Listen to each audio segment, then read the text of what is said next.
আচ্ছা ঝুমা বৌদি, তোমার বোন কি কারোর সাথে প্রেম করে বা কারোর সাথে রিলেশনে আছে? রিলেশন তো দূরের কথা, সে কোনো ছেলের সঙ্গে কথাই বলে না। ও না, আমি 1 মাস আগে দেখেছিলাম তো। 1 মাস আগে কি দেখেছিলে? তখন সবকিছু ঠিকঠাক ছিল। এখন? এখন তোমার বোনের কমলা লেবু গুলো বাতাবি লেবু হয়ে গেছে। দূর হারামজাদা। আচ্ছা, বউ কাকে বলে জানো? কাকে বলে? 5 মিনিট আগে তরকারিতে নুন দিয়েছে কিনা সেটা জানে না, কিন্তু 5 বছর আগে স্বামী তার সাথে কি করেছিল সেটা পাই টু পাই যে জানে, তাকেই বলে বউ। যে কুত্তার মতো করে ঘেউ ঘেউ। আসসালামু আলাইকুম ভাবি, এলাকায় নতুন মনে হচ্ছে, কোথায় থাকেন আপনি? দেখেন, আমি আপনার ভাবি না, আপনার গফুর চাচার নতুন বউ। বলেন কি, নতুন ফোনে পুরনো চার্জার ঠিক মতো চার্জ হয় তো? তোর চাচারে যায় জিগা, শালা লুচ্চা বেটা। সবার জামাই নিজের বউরে বাবু, সোনা, জাদু, টোনা কত কিছু করে ডাকে, আর আমার জামাই আমারে ডাকে। আরে কোথায় মরছো তুমি? কখন থেকে ডাকতেছি, কানে শোনো না? বয়রা হয়ে গেছো নাকি? রান্না করে মরি ভূত হয়ে গেছি, আসতেছি। এই টুম্পা, রিমোটে কাজ করে না, নষ্ট হয়ে গেছে নাকি? আরে না, নষ্ট হয় না। হাতের উপরে 3টা বাড়ি মারো, দেখবে ঠিকই চলবে।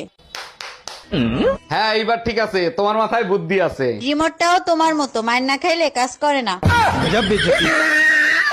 ভাবি, আপনার বোনটা না অনেক সুন্দর, আমার সাথে বিয়ে দিয়ে দেন। ধুর ও মিয়া, আপনার থেকে আমার বোন কত লম্বা দেখছে? আরে ভাবি, টিভি 50 ইঞ্চি হোক আর 60 ইঞ্চি হোক, রিমোট কিন্তু 6 ইঞ্চি থাকে। বেডা গুলা এত বড় খাচ্চর হয়, মন চায় পুতা দিয়াছেছি। Bye bye. জুতির মা গরল, ও জুতির মা, জুতির মা লো, তুই আমার সংসারটা আমি আগুন লাগাই লিখে রেলো। লা, আমি তোর লগে কি এমন কথা কইছি? তুই আমার ফরিতে কই দিছিস, আমি নাকি আমার ফরির বদনাম কইছি? আমার ফরি না, আমার জামাইতে লাগাই দিছে। এ বইনা দোস্ত না, দোস্ত আমার জামাই আমার মারে কি করছে বইনা? লো বইনা, ইত্যা করলে কি চলন যাবো? লো বইনা, মানছে জালেতে কত কথা কো বইনা, তুই কেমনে লাগাই দিলি কথাটা? ও সাফি, আমনেরও তুমি মেলা দিন পর দেখলাম, তা কেমন আছেন? মোর ভালো থাওয়া শেষ হয়ে গেছে, 2 মাস আগে তোমার চাচা মরিয়া গেছে।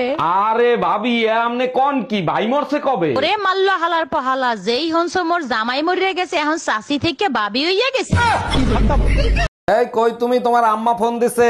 বইলে তাও এখন ব্যস্ত আছি, পরে ফোন দিব। আম্মা, আপনার মেয়ে কুত্তাই না পোষ মানানোর চেষ্টা করতেছে। আরে তোমারে দিয়ে কুত্তা পোষ মানানো সম্ভব না। কেন সম্ভব না? প্রথম প্রথম তো তুমিও নাটক করছিলা। আজ রাতে কি রান্না হয়েছে গো? ডাল, বেগুন ভাজা আর কচু শাক। কচু শাক? বাহ! তো ইলিশ মাছে মাথা দিয়ে করেছে তো, না শুধু সেদ্ধ ছোলা দিয়েই? ইলিশ মাছ? কটা টাকা রোজগার করো যে ইলিশ মাছের মাথা দিয়ে কচুর শাক খাবে? যে কটা টাকা পেনশন পাও তা তো তোমার ওষুধ আর বিস্কুট কিনতেই শেষ হয়ে যায়, আবার ইলিশ মাছ খাবে? যত বয়স বাড়ছে জিভটাও তত লম্বা হচ্ছে। কি রে দোস্ত, মন খারাপ কেন? কি হয়েছে তোর? আর বলিস না, গার্লফ্রেন্ডে কিস করছি, গার্লফ্রেন্ড নাকি প্রেগনেন্ট হয়ে গেছে। কতদিন তোরে বলছি, তুই তো বিশ্বাস করিস নাই, এখন তো করলি। মানে কি, এতদিন তুই কি বলছিস? বলছি না তোর চেহারাটা কুত্তার মতো, যে কোনো জিনিস শুইলেই ইনফেকশন করবে। এর আগে 3টা বিয়ে করছো, তারপর আমারে বিয়ে করছো, তারপরও নিজের নির্দোষ দাবি করো। না, আমি নির্দোষ দাবি করতেছি না। আমি যখন জানি, আমি কেন নিজেকে নির্দোষ দাবি করব? আমি দোষী। তাইলে কেন আমারে বিয়ে করছিলা? তখন আমার আবেগে কাজ করছে, বিবেক কাজ করে নাই। हम इसका पति है, हमको सिर्फ फांसी का सजा चाहिए।